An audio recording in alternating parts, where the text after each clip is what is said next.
Nasira. Actually, bibili kayo ng ano, ng ABS.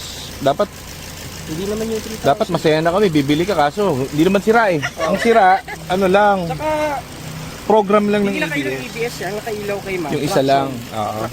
So pwede nating habulin to. Para hindi ka na mapamahal, hindi ka gagastos. Kaya, hindi naman overheat, nag-automatic yung value sa 100. Ewan ko ba, may mga ganun kasing gumagawa eh.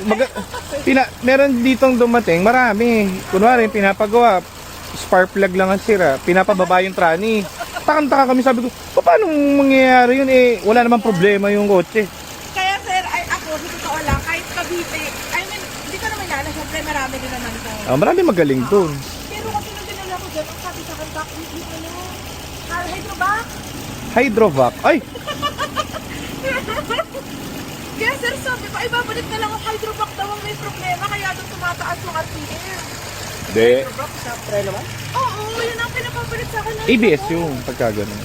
Ang hydrovac kasi, Kapag siguro na wala kayo ng preno. ano ma'am eh, Hindi, kumakaga.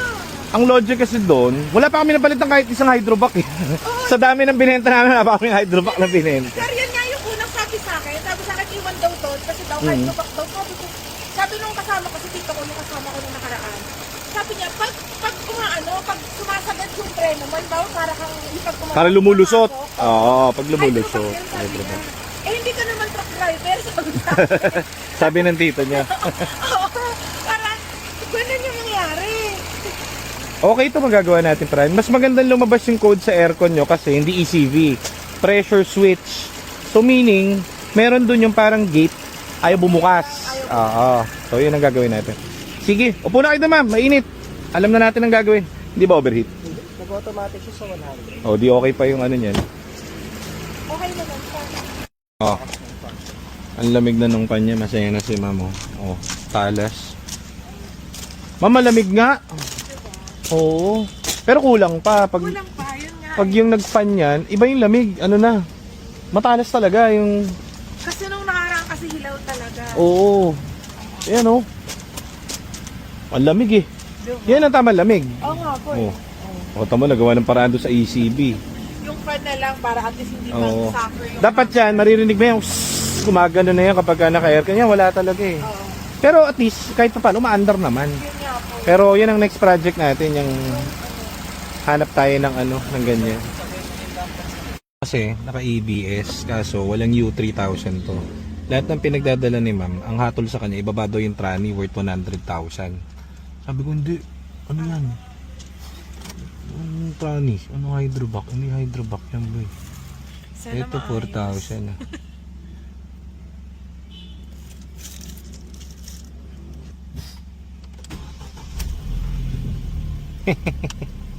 Gawa na ma'am.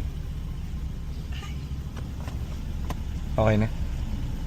Reno. Ang ganda nga ng preno ng bago. Kaya nga eh. Tapos hydrovac daw. Palit kayo ng brake pads, ma'am.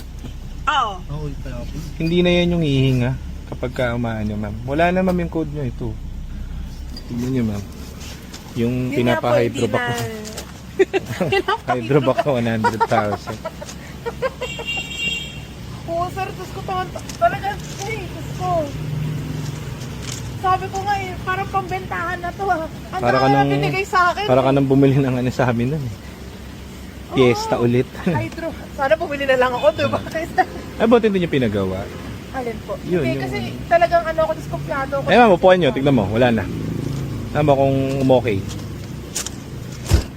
Aircon. Ay, nawala na talaga siya. Hindi na babalik yan, no? Ay, Papreno mo ma'am. Wala na yung makulit na ano. oo. Wala na. Oh, edi hindi ka gastos ng ano ma'am.